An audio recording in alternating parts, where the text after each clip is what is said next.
Here we go. I'm back, y'all. This is your boy D Mac, and I just remember what my title was. I got to glance at it and see. I be feeling so stupid, but it is what it is, man. I'm always stay real with y'all on everything. I ain't gonna try to clean everything up and make it all professional. And no, this is my life. This is how I am, and I'm just transparent like that. So you're just gonna get what you're gonna get. But the topic that I'd forgotten last time around was this.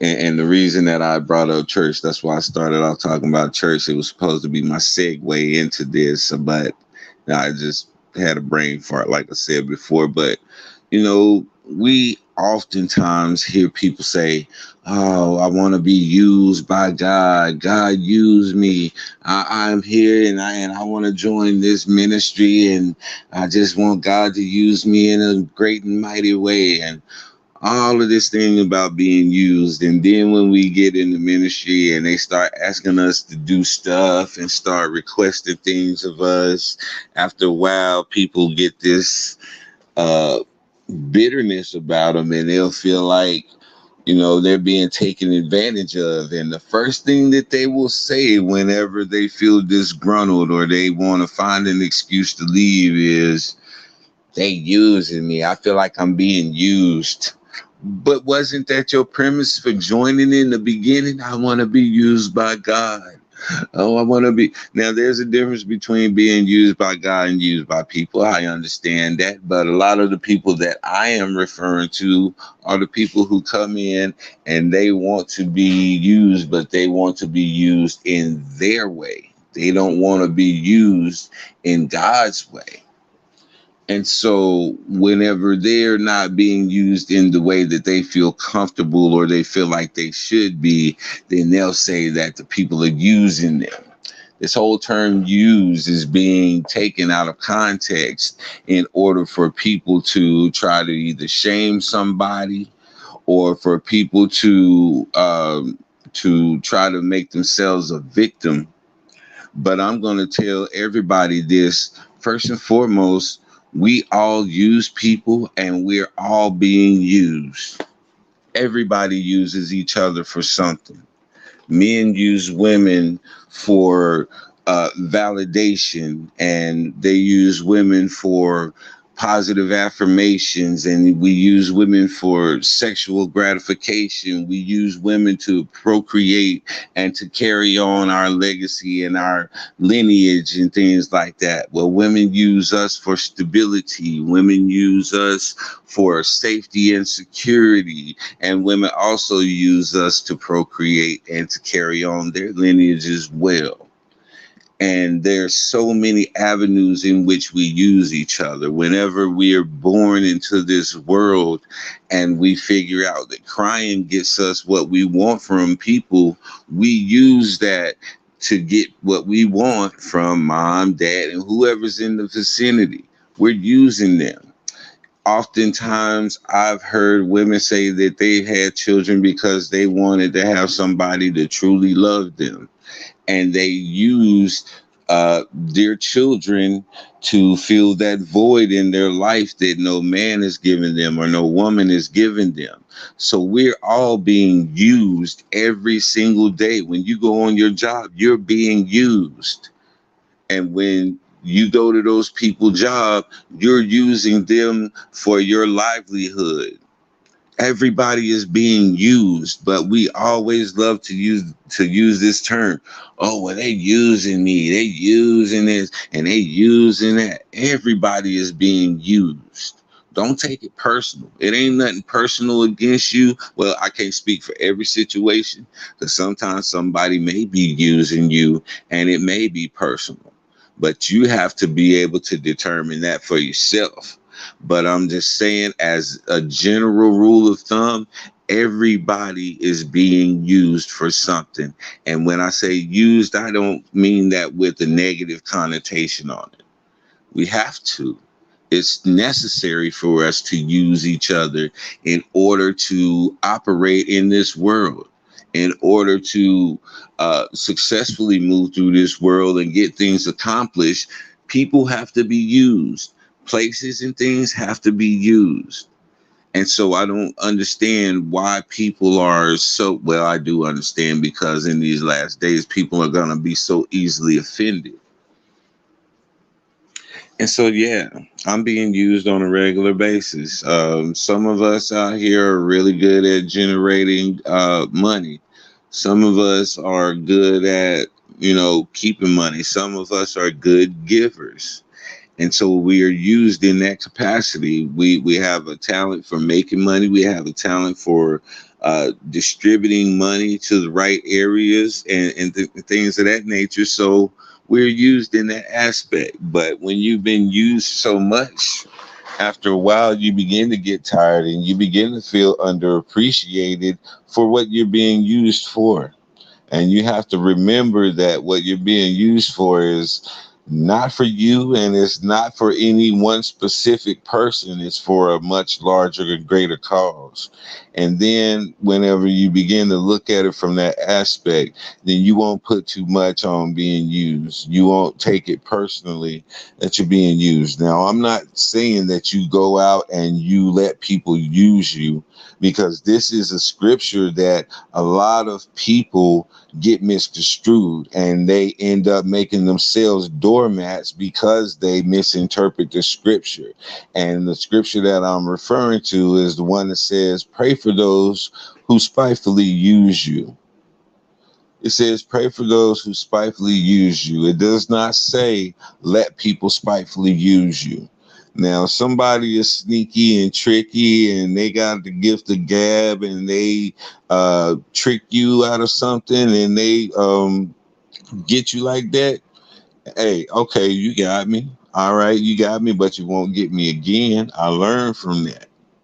You know what I'm saying? And that is what that scripture is pertaining to. But people has taken that scripture and they've interpreted it as be a doormat and let people use you. That is not what that scripture says. That is not what that scripture means.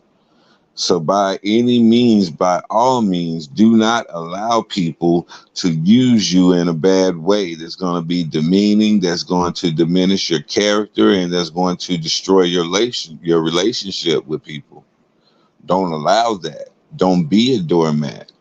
But just know that you are going to be used, especially if you're a giving person and you're the type of person who want to help others, then it is in your spirit to give.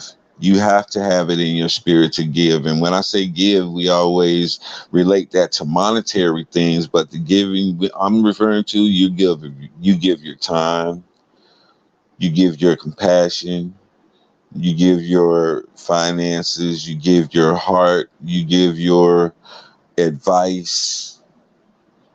A giving person, a true giving person understands what real giving is, and it's not a money thing.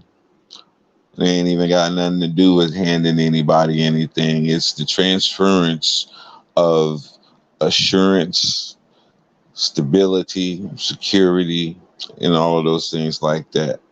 So when it comes to being used, my children will use me up. I understand that.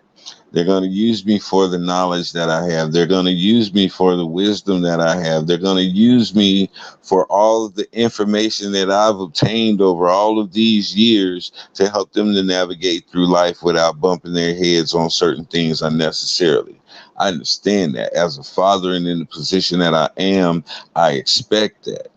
They're going to use me for money because they are not financially stable yet. Some of my kids are getting there. Some of them still got some things to figure out. But until they do, I'm dad and I'm here, and they're going to use me for their financial stability because they've relied on me for that for their entire lives. So I have to understand that I'm going to be used in that aspect. That sometimes I'm going to feel like I'm nothing but an ATM to them. Sometimes I'm gonna feel like that they don't even say, "Hey, dog, how you doing?" or nothing before they asking for something. I understand that, but do I take it personally? No, because ultimately I've conditioned these people to be like that to a certain extent. Now, as they grow older, and I teach them codependence, and not to make me their first option, to go out and try to do it on their own and make me their last option.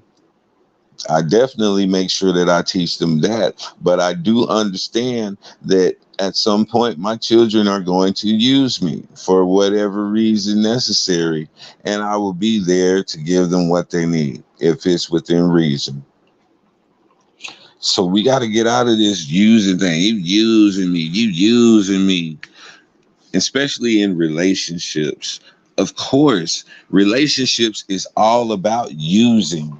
It's all about using. The primary motivation for a relationship is using someone. When you ask people, what are you